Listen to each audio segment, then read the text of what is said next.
nació en Puerto Llano, está casado, tiene 2 hijos y 4 nietos. Es diplomado en Historia Contemporánea, licenciado en Geografía Económica y doctorado en Ciencias de la Educación, todas ellas por la Universidad Complutense de Madrid. Fue miembro del Comité Técnico Redactor de la LOCSE, asesor del Parlamento Europeo en materia educativa, ponente del Congreso Internacional de Supervisores Docentes y profesor del primer máster en supervisión educativa y profesor de cursos de perfeccionamiento en los niveles primario, secundario y universitario, estas 3 últimas en la República de Argentina.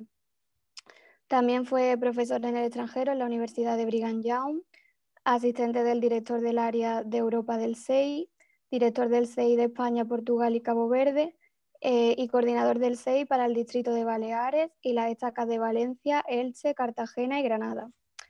Es miembro de la Iglesia desde 1977 y entre sus llamamientos cabe destacar presidente de los Hombres Jóvenes, maestro de la Escuela Dominical, presidente de Quórum de Élderes, consejero de misión, presidente de Rama, sumo consejero de Estaca de Madrid, director nacional de Asuntos Públicos, Comité del Templo de Madrid, consejero de la Presidencia de la Estaca, Comité de Relaciones Institucionales, Comité de Asuntos Públicos de la Estaca de Elche y, por último, obispo. Ahora sí, dicho esto, hermano Barahona, el tiempo es suyo. Muchas gracias. Muchas gracias. Y gracias por la oportunidad de estar hoy aquí con vosotros. No voy a hablar mucho, voy a intentar que esta charla sea una charla espiritual, que pueda llegarnos al corazón.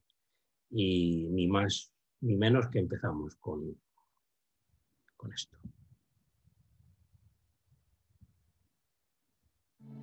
It will all be worth it if my posterity will keep the faith. Tell me, son, I died with me face towards Zion.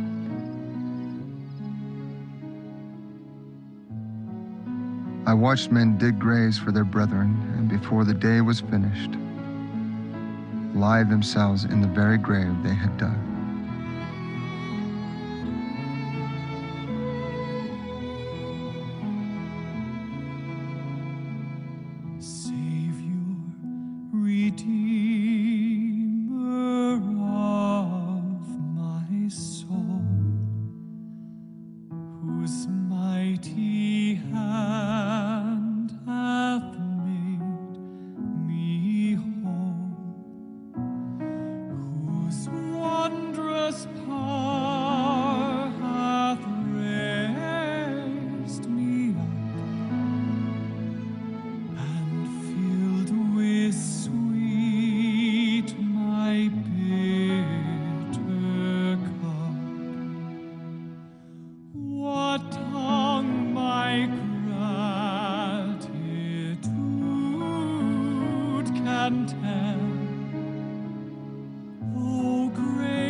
No person can describe it. It cannot be comprehended or understood by any human in this life, but only by those who were called to pass through it.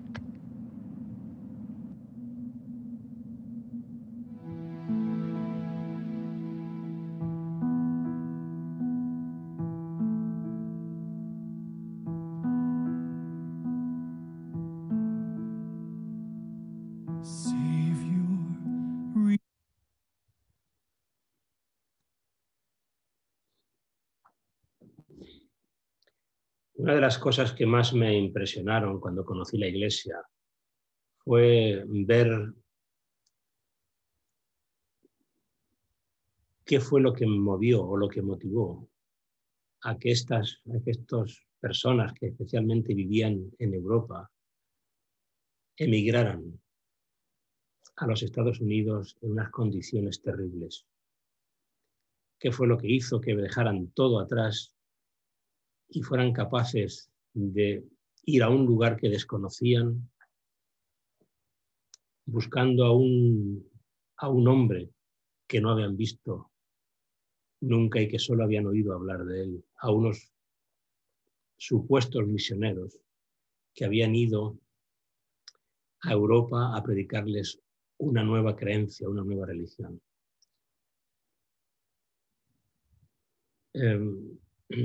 No sé si preferís que se me vea a mí solo o ver a todos. No sé si se me ve a mí solo. No lo sé. ¿Sí? Sí, no, sí, se te ve a ti solo. Perfecto. Y eso me intrigó muchísimo. ¿Qué fue lo que hizo que estas personas dijeran estas cosas? Dile a mi hijo, dile a mis hijos, dile a mi familia, que si muero, moriré mirando hacia Sion. Dejaré todo lo que tengo por ir a Sion. Y además, muchos de ellos, más de 80.000, fueron tras la estela de José Smith, sabiendo ya que había muerto. Siempre me impresionó eso. Y quise indagar un poco más en la vida de este hombre extraordinario, del que todos los que estamos aquí como miembros de la Iglesia, pues hemos conocido muchas cosas. Conocemos cómo empezó todo con la primera visión. Conocemos sus primeros años. Conocemos cómo se mudó de Nueva York hasta Kirtland. Cómo de Kirtland se mudó de nuevo a Missouri. Cómo de Missouri pasó a Kansas City, a lo que era Nauvoo, y cómo allí terminó su vida. Sabemos muchas cosas acerca de cómo se restauró el Evangelio, cómo recibió de manos de Pedro, Santiago y Juan las llaves del sacerdocio. Sabemos muchas cosas, pero hay algunas que no sabemos, o que desconocemos, o que conocemos menos de la historia de este hombre, de José Smith. Y yo esta tarde quería compartir con vosotros algunas de ellas, algunas impresiones que tengo en mi corazón acerca de lo que significa o lo que está significando José Smith para mí en mi vida. Lo primero que tendría que deciros es que la historia de José Smith es una historia romántica. Él nació durante el romanticismo. El romanticismo es un movimiento literario, musical, filosófico, que prácticamente ocupa lo que podemos llamar el siglo XIX, parte del XVIII y prácticamente todo el siglo XIX. Fue abanderado en Alemania, por ejemplo, por Goethe, el gran poeta alemán que escribió su obra romántica por excelencia, Fausto. En Francia, la música del romanticismo liderada por Gounod, que también escribió una ópera para elogiar el Fausto de Goethe. La verdad es que esa historia de unas planchas escondidas en la tierra y puestas en manos del hombre a través de un ángel, no hay cosa más romántica que esa. Fausto vende su alma al diablo, a Satanás, por buscar el amor de Margarita. Y un ángel le recuerda el peligro que tiene eso. Sin embargo, Fausto decide entregar su alma a Satanás. José Smith, en su experiencia de la primera visión, tiene un encuentro semejante. Tiene un encuentro con la divinidad pero también con el maligno. Y en esa lucha, donde él cuenta que está a punto de perecer, de pronto decide ponerse del lado del Señor. Y entonces, cuando decide eso, una luz, una columna de luz aparece sobre él y cambia la vida de él y la de millones de personas con él. El romanticismo de José se transmite también en esa idea que hemos leído en ocasiones, ese afán que tenía de joven de buscar tesoros escondidos. Yo estoy seguro que había algo premonitorio en ese deseo de José de buscar cosas ocultas, escondidas. Dice en su narración de la primera visión que José suplicó a Dios. Además es interesante cuál fue la súplica de José. José no quería saber cuál iglesia era la verdadera por saberlo, sino que quería saber cuál era la iglesia verdadera para unirse a ella. No era curiosidad o deseo de conocer las cosas, sino que lo que tenía en su corazón era el deseo ferviente de cambiar su vida. Y por eso va a suplicar a Dios. Y en ese suplicar a Dios es cuando aparece el maligno, cuando aparece Satanás. La palabra suplicar, del latín supplicium. Es curioso porque súplica y suplicio es lo mismo. Lo que pasa es que la tradición de la lengua castellana ha convertido la palabra suplicio en algo negativo. Pero suplicio en latín no significa ni más ni menos que doblegarse, doblarse lo máximo posible. Y lo que hace José cuando le pide a Dios saber cuál es la iglesia verdadera para unirse a ella, lo que hace es suplicarle, doblarse ante él, postrarse ante él, humillarse completamente, doblarse. Y eso a mí me recuerda y me hace que pensar qué importante es para nosotros recordar esta palabra siempre, súplica, porque nos hará referencia al doblarse ante Dios, doblarse ante su voluntad, doblegarse ante su deseo. Si nosotros somos capaces, como hizo José, de hacer la voluntad del Padre, porque él sabía cuando salió de la arboleda que se había metido en un lío muy importante, en un lío que le podía costar la vida. De hecho, así fue. Pero aún así, ese suplicatorio, ese suplicio esa súplica que él elevó al Señor, lo único que pretendía era hacer su voluntad, doblegarse ante él.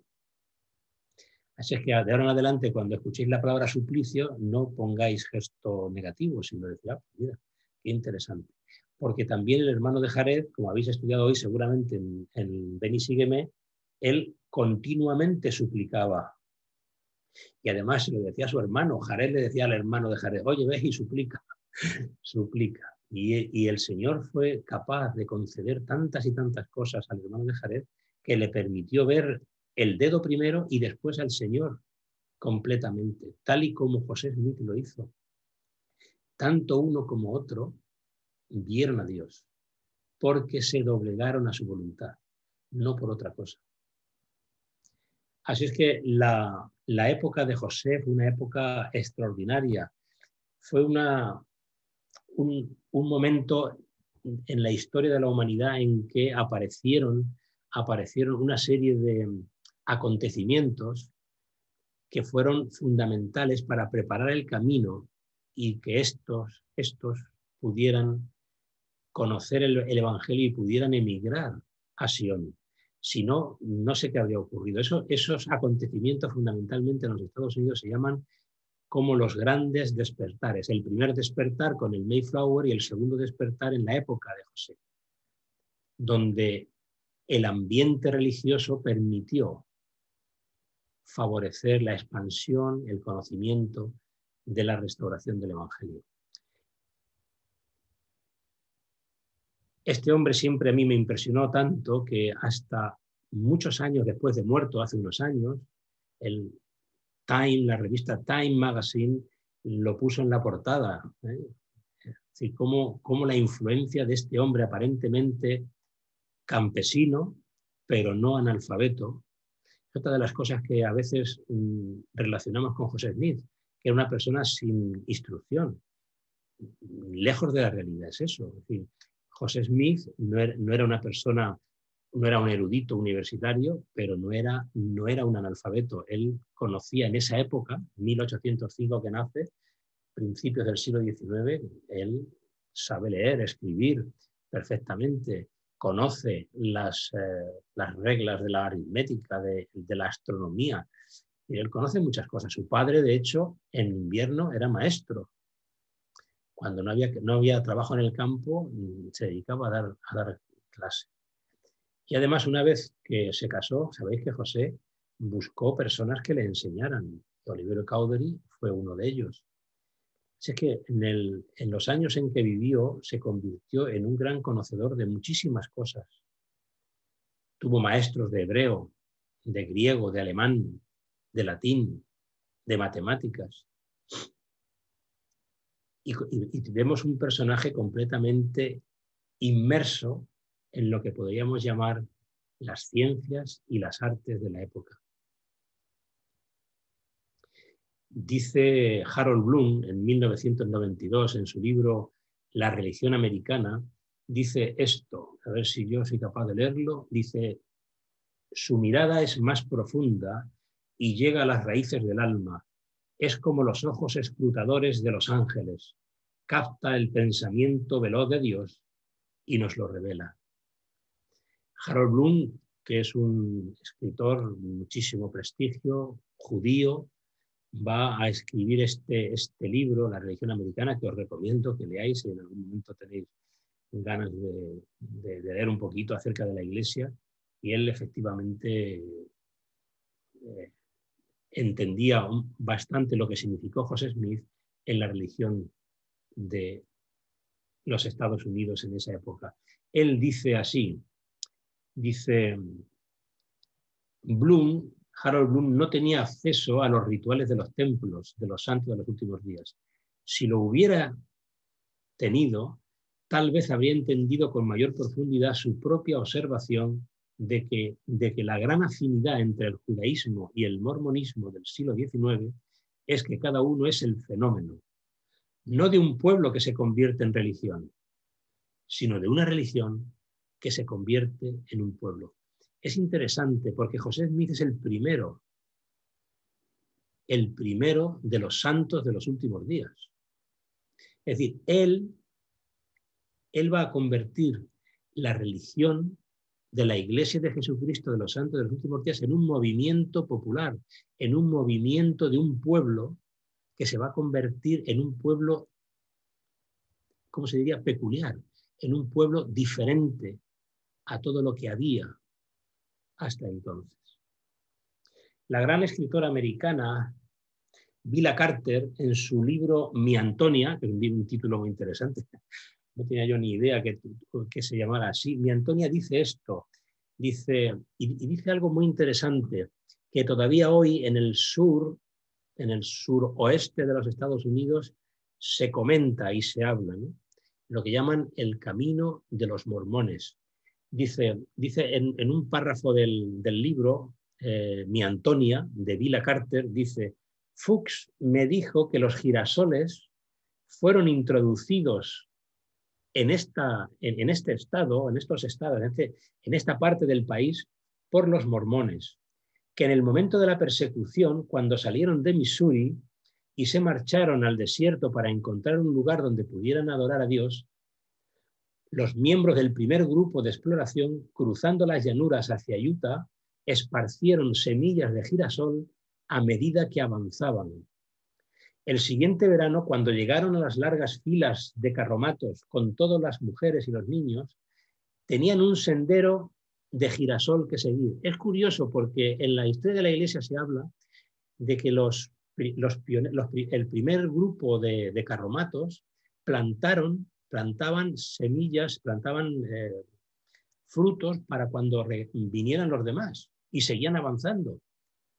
Pero no solamente lo hacían por alimentar al pueblo que vendría, sino para marcar una senda hacia Sion. Y dice así, el siguiente verano, cuando llegaron las largas filas de carromatos con todas mujeres y niños, tenían un sendero de girasol que seguir. Creo que los botánicos no confirman la historia de Jake, dice Fuchs, pero insisten en que el girasol era originario de esas llanuras. Esa leyenda, sin embargo, ha quedado en nuestra mente hasta hoy. Y los caminos bordeados de girasoles siempre me parecen los caminos hacia la libertad. ¡Qué maravilla! ¡Qué legado dejaron en este recorrido los santos! León Tolstoy, el gran escritor ruso, también habla acerca de José y de su legado. Él, en una recepción en la embajada de los Estados Unidos en Moscú, habló con un ministro de Relaciones Exteriores de Estados Unidos que se llamaba White.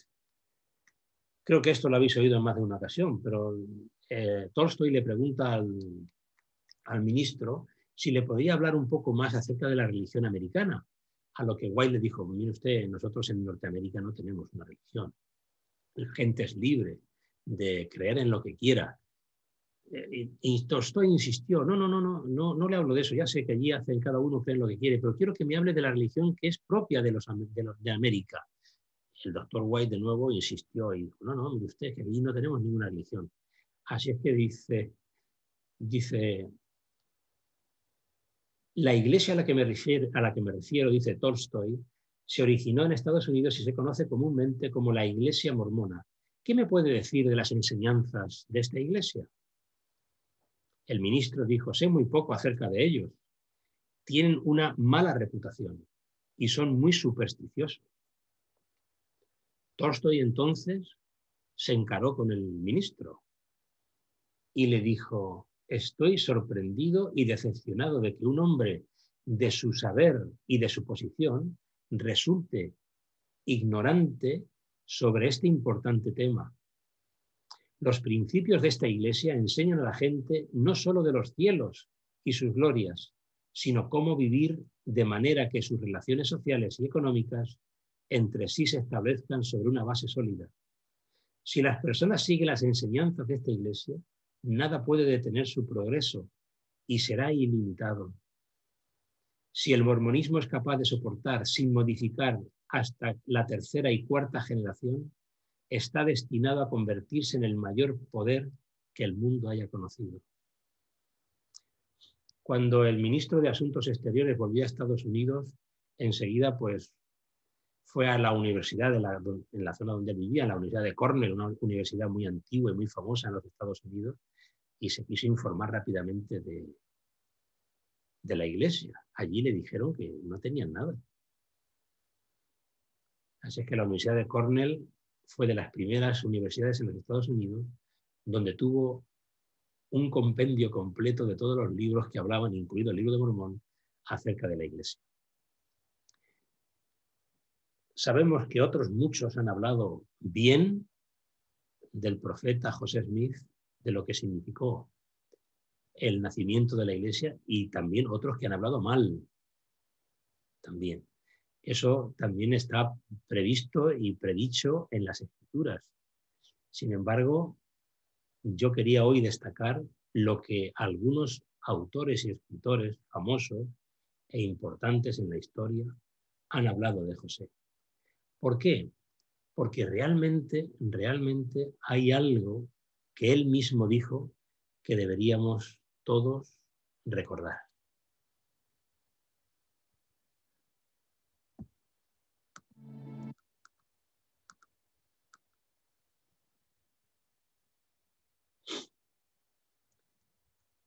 Él en un momento de su vida dice estas palabras enigmáticas. Vosotros no me conocéis. Nunca conocisteis mi corazón. Se lo está hablando a los apóstoles y a sus más allegados. Uy. No me conocéis, nunca conocisteis mi corazón. Nadie conoce mi historia. Y dice algo interesante aquí. Dice, yo no os la puedo contar. Cuando se ha llamado por la trompeta del arcángel y se ha puesto en la balanza, entonces me conoceréis.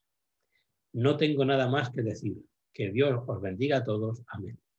Y se quedó tan tranquilo. Imagino que los apóstoles y las personas que estaban allí dijeron, ¿realmente no le conocemos? Y yo creo, hermanos, que José era sincero en lo que decía. Porque realmente hasta ahora, quizá, y hasta que no nos presentemos ante el Señor, no sabremos quién fue realmente José y qué es lo que tenía en su corazón. En 2 Nefi 3, versículos 7, 11 y 14 y 15, yo no sé si el anfitrión o el hospedador puede pedirle a alguien que lea lo que dice en la diapositiva. ¿Hay alguien que puede hacerlo? Y que sea asignado. Prefiero que alguien sea asignado a hacerlo.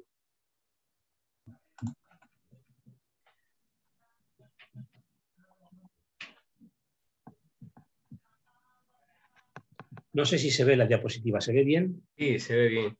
Muy bien, pues ¿alguien puede leerla, por favor? Yo puedo. Adelante. Levantaré a un vidente escogido del fruto de tus lomos, y a él daré poder para llevar mi palabra a los de tu descendencia. Y no solamente para llevarles mi palabra, dice el Señor, sino para convencerlos de mi palabra que ya se habrá declarado entre ellos. He aquí, el Señor bendecirá a ese vidente, y los que traten de destruirlo serán confundidos. Y su nombre será igual que el mío, y será igual que el nombre de su padre, y será semejante a mí, porque aquello que el Señor lleve a efecto por su mano, por el poder del Señor, guiará a mi pueblo a la salvación. Muchas gracias.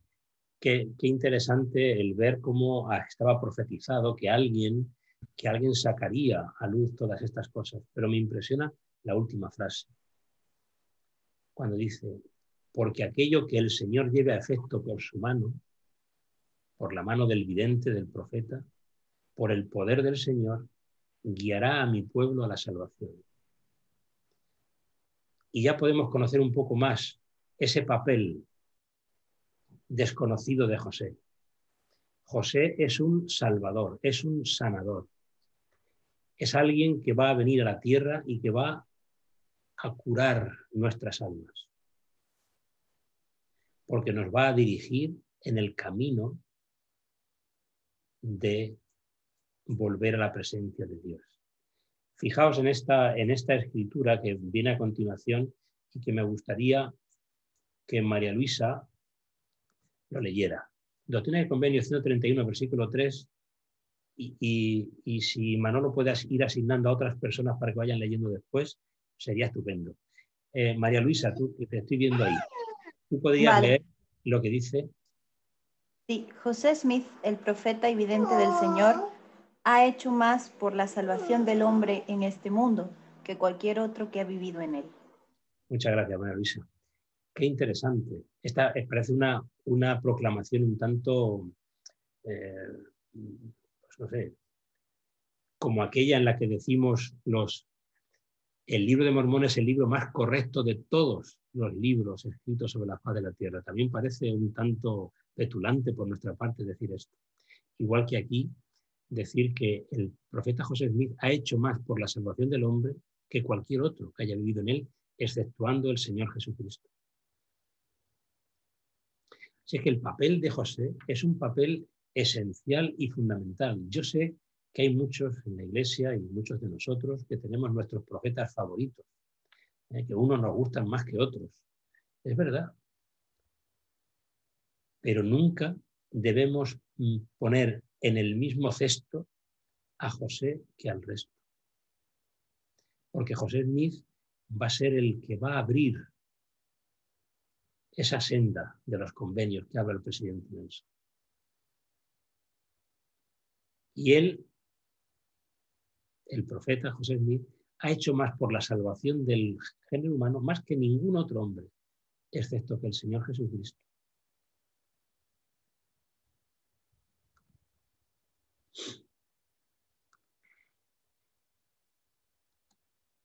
El profeta José Smith, como todos habéis estudiado en todos estos años, pues fue el padre de la restauración de la plenitud del Evangelio.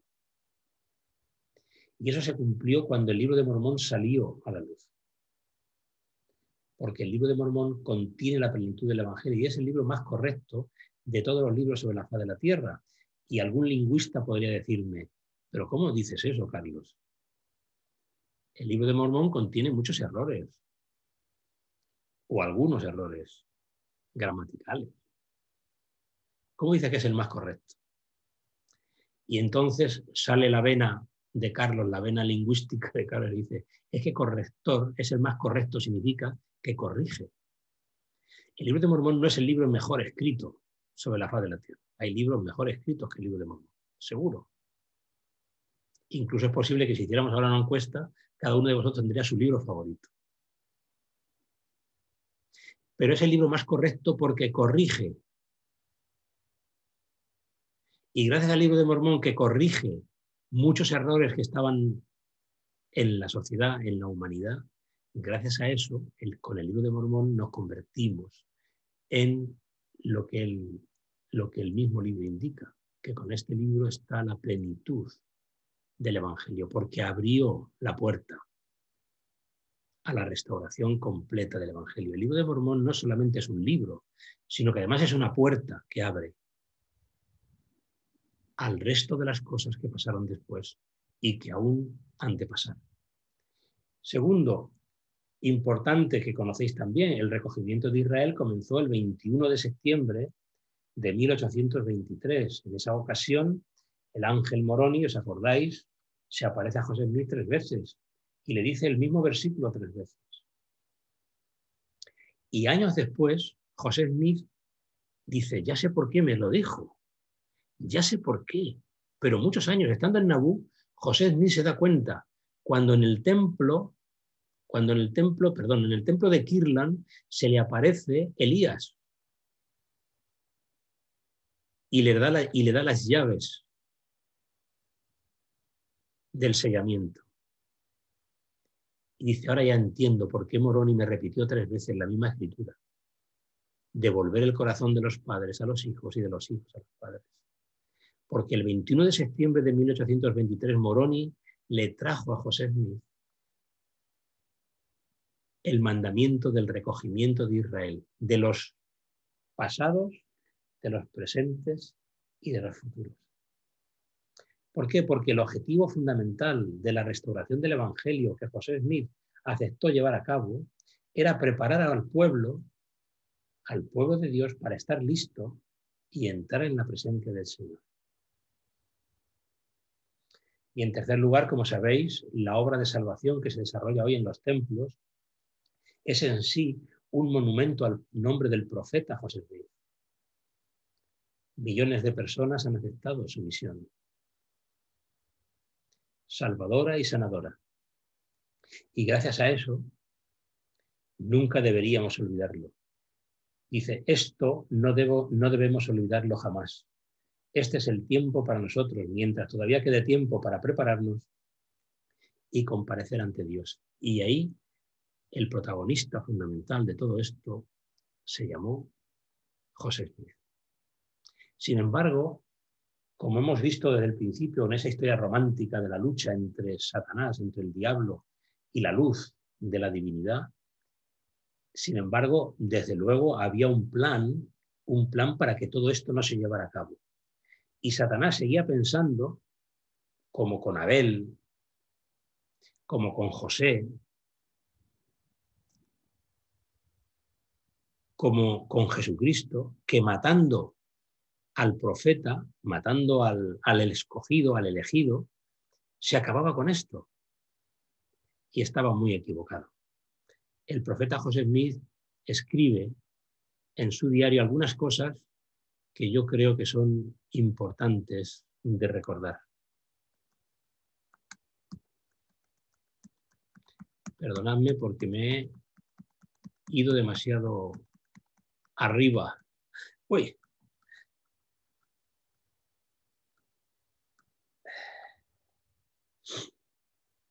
En enero de 1840, el profeta José Smith escribe en su diario que el Señor le ha revelado esto: vivirás el tiempo suficiente para terminar tu obra.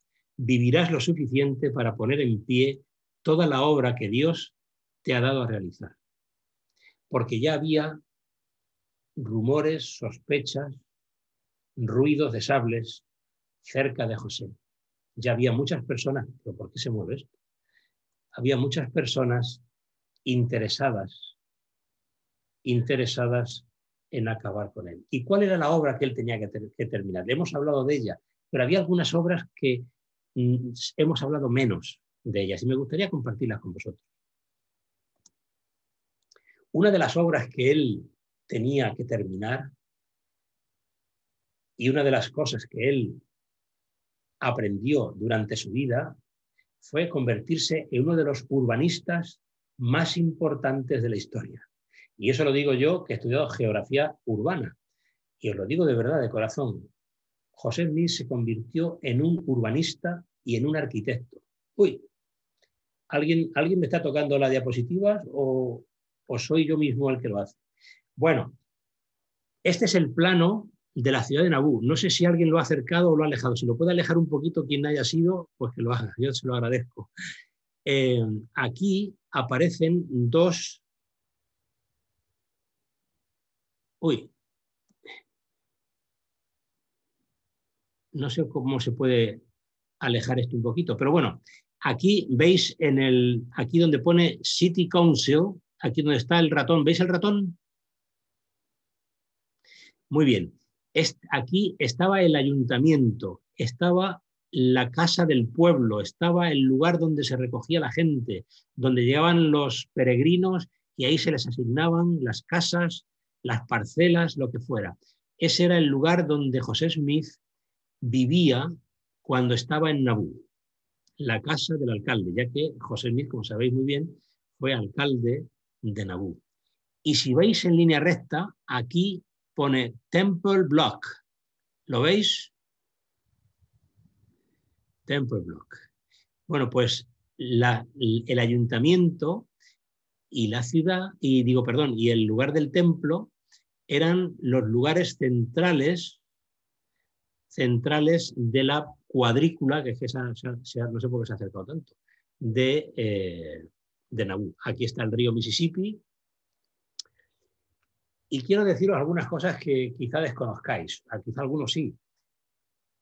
Este plano está en el Ayuntamiento de Barcelona.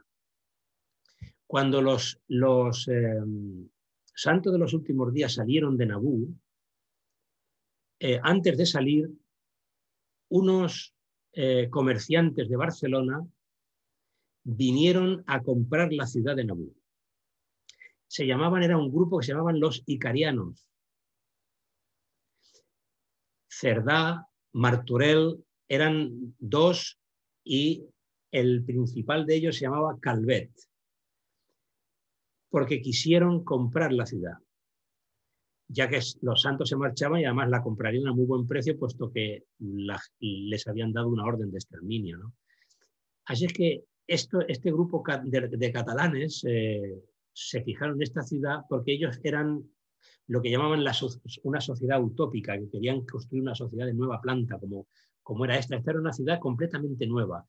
El lugar político, el ayuntamiento, y el lugar religioso, el templo, eran el centro a lo largo del cual todo se movía. Y los icarianos, estos catalanes y franceses, especialmente de Barcelona, pues se establecieron ahí durante un tiempo. Cuando ya aquello no prosperó, volvieron a España y volvieron a Barcelona. Este plano de Nabú sirvió del ensanche de Barcelona. Y hoy, si vais a Barcelona, podéis ver en el Poble Nou, toda la parte nueva olímpica donde está entre otras cosas la capilla de la iglesia, la nueva, la capilla de Barcelona. Está junto a una avenida que se llama la Avenida Icària. Y veréis que este plano, esta cuadrícula es propia de los ensanches de Barcelona y de Madrid, del barrio de Salamanca o del ensanche de Barcelona. Y en el Ayuntamiento de Barcelona se guardan estos registros de cómo este modelo de Nabu sirvió para dos ciudades en España fundamentalmente. La primera, la de Barcelona, la segunda, la de Aranjuez. Sirvieron de inspiración para ello. Esto fue una idea propia de José Smith. En 1843, la Iglesia, un año antes de la muerte del profeta José Smith, la Iglesia tenía 50.000 miembros. Aún no habían venido los de Europa, o todos los de Europa. Tenía la ciudad 20.000 habitantes, era la mayor ciudad de Illinois. Y había 1.500 misioneros repartidos por todo el mundo, especialmente en Europa. De hecho, cuando el profeta José Smith muere, la mayoría del quórum de los 12 apóstoles está de misión. Dice él, el 22 de enero de 1843 escribe en su diario: el Dios Todopoderoso es mi escudo. ¿Y qué puede hacer el hombre si Dios es mi amigo? No seré sacrificado hasta que llegue mi hora. Entonces me ofreceré libremente. Esta declaración del profeta José Smith nos hace recordar que durante su vida tuvo muchísimos momentos en que sus amigos le abandonaron. Ya no aquí en Nabu, por supuesto, pero anteriormente hubo una especie de conspiración entre los 12 apóstoles para acabar con el profeta José Smith, pero para matarle. Y como él, una y otra vez, aparte de salir ileso porque sabía esto, él una y otra vez les perdonaba. En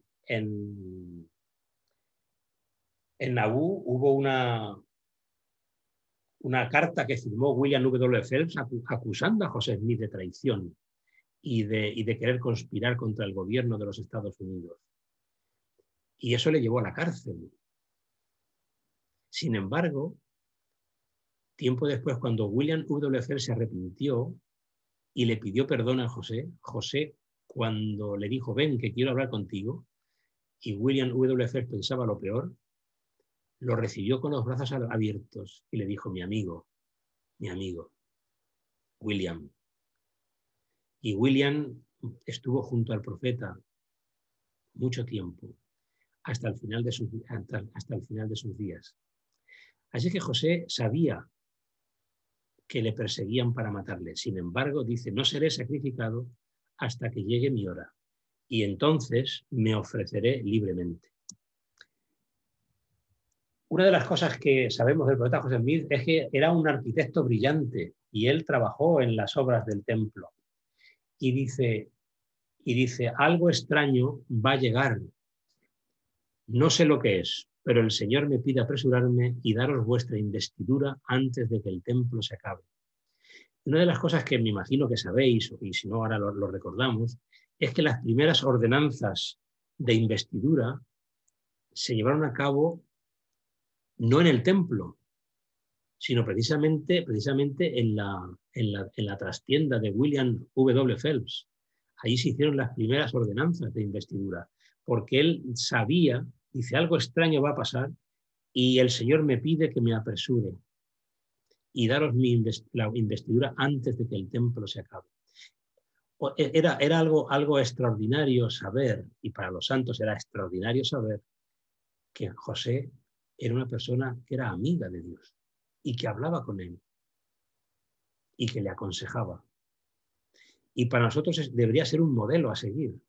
Esa súplica, ese doblarnos ante su voluntad nos daría la llave para poder saber cuáles son las cosas que deberíamos hacer en nuestra vida. Así es que de pronto el profeta José nos dice eso. Bueno, él escribe en su diario, porque donde hay un testamento es necesario que intervenga la muerte del testador, porque el testamento se valida con la muerte del testador. Pues no es válido el testamento hasta que mientras el testador vive. Y como él sabía que él era un testigo, no sé lo interesante que es la palabra testigo, no sé si nos da tiempo a hablar un poquito de ella, pero testigo viene de la palabra latina testiculum,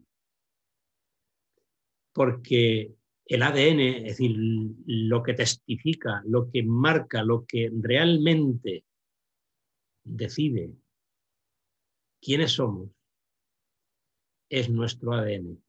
Decía nuestro ADN espiritual, decía el profeta José Smith que el primer principio del Evangelio es saber cuál es la naturaleza de Dios y la de nosotros, los hombres. Y nosotros somos hijos de Dios. Testigo en griego, martus, mártir, es decir, aquel que da su sangre por su testimonio. Es que José entendía cuál era su papel y sabía que un día moriría, pero no cuando los demás quisieran, sino cuando el Señor quisiera, una vez terminada su obra. Esto escribe también poco antes de ser arrestado y llevado a Cartas. ¿Alguien puede leerlo, por favor? Él lo escribe de sí mismo. Habla en tercera persona. ¿Alguien puede leerlo? ¿Alguien que lo asignar a alguien, por favor? La hermana Rocío Álvarez, ¿podría leerlo? Uy.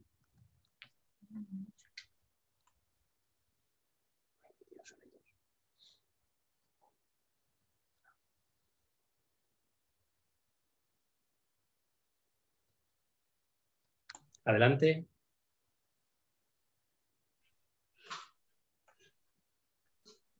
Si no, puede ser la hermana Nuria Gómez.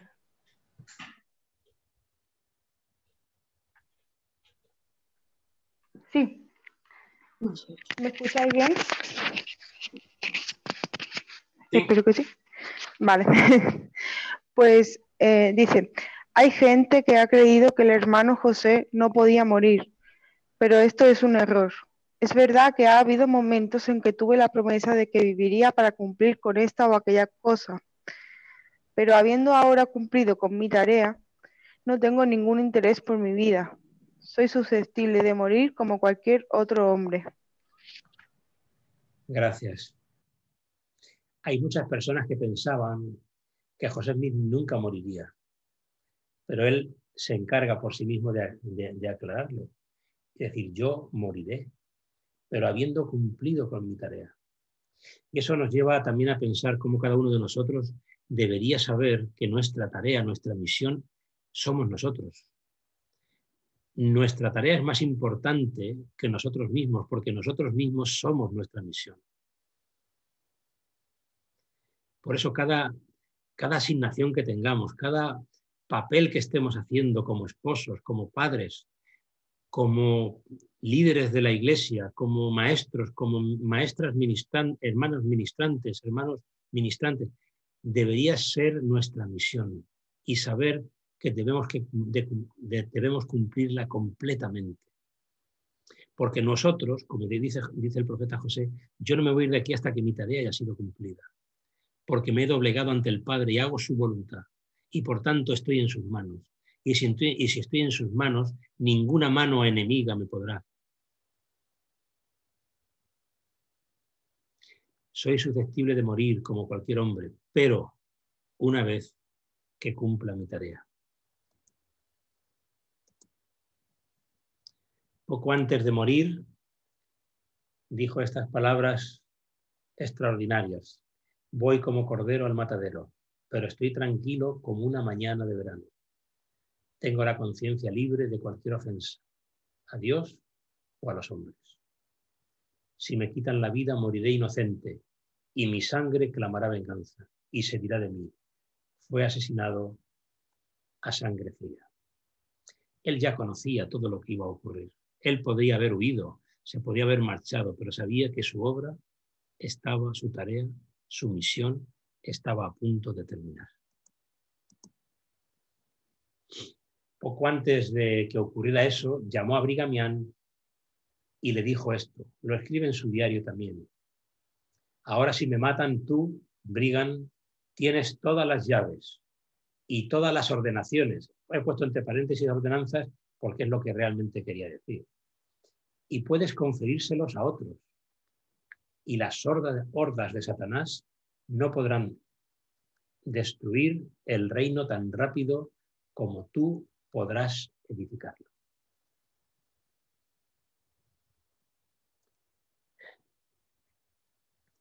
Después de esto, todos conocéis la historia.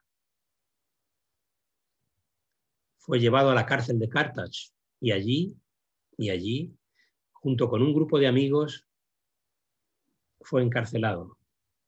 Allí la cárcel fue asaltada y allí terminaron los días del profeta Joseph Smith, pero no su obra. Quería comentaros que uno de los amigos de José que estaban en la cárcel se llamaba Dean Jones. El hermano Jones era originario de Gales, en Inglaterra. Había recorrido medio mundo para llegar a Sion y conocer al profeta, y se convirtió en uno de sus mejores amigos. Además, tenía una hermosa voz, no tan buena como la de John Taylor, pero muy buena voz. La noche antes de morir, Dean Jones le pregunta a José, ¿moriremos?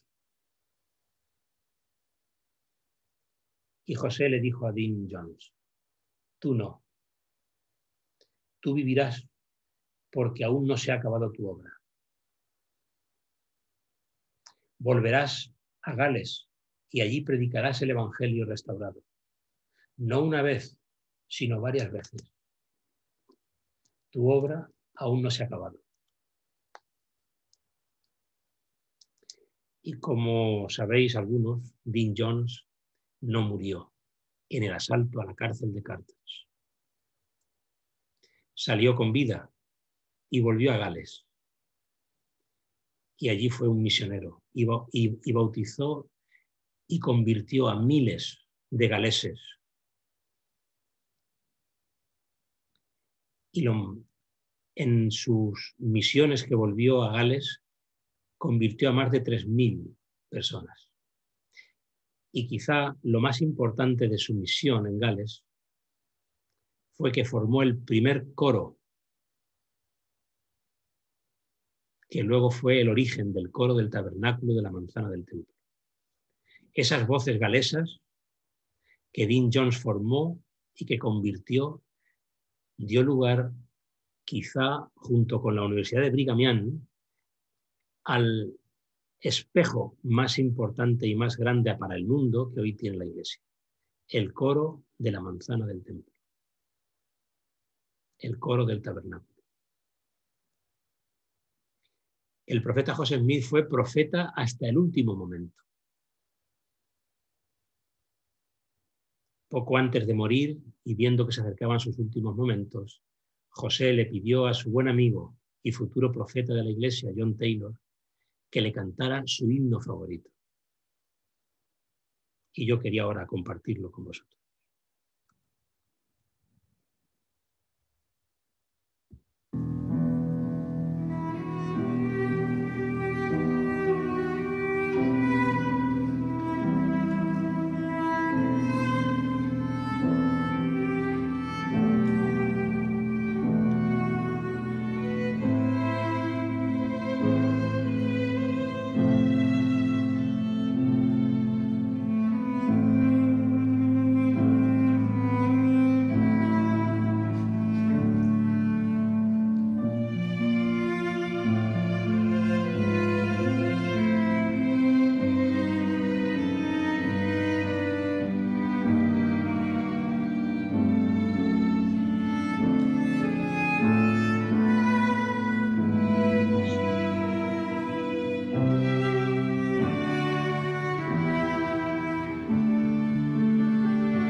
Gracias al coro Alma 29, que hace más de 20 años nos regaló este precioso himno, este arreglo tan extraordinario y maravilloso, que aún podemos guardar en nuestro corazón, en nuestra memoria y en nuestros archivos ahora. Quiero daros mi testimonio de que ahora aún no conocemos del todo al profeta José Smith, porque como él dijo, nadie conoce mi historia completamente. La conoceremos algún día, pero espero que esta charla nos haya ayudado a todos a acercarnos un poco más a la figura de esta persona, de este profeta tan importante y fundamental dentro de la historia del plan de salvación. Yo sé que Dios vive, que después de él vinieron otros muchos profetas que han marcado el camino que él comenzó. Y tendremos profetas hasta que el Señor considere oportuno venir de nuevo y juntarnos como la gallina junta sus polluelos y podamos de nuevo reunirnos con nuestro Padre y dejar este mundo de iniquidad en el que vivimos, pero nuestro mundo a fin de cuentas. Aún tenemos mucha tarea que hacer y recordad, convirtamos nuestra misión en el propósito de nuestra vida, porque nuestra misión somos nosotros mismos, como Él convirtió su misión en su vida. Y lo dejo en el nombre de Jesucristo. Amén.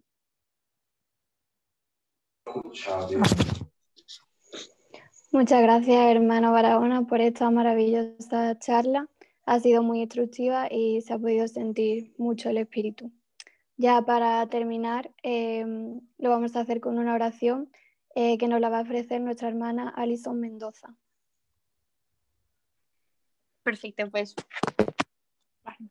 Querida Padre Celestial, estamos agradecidos por la oportunidad que tuvimos de tener esta charla.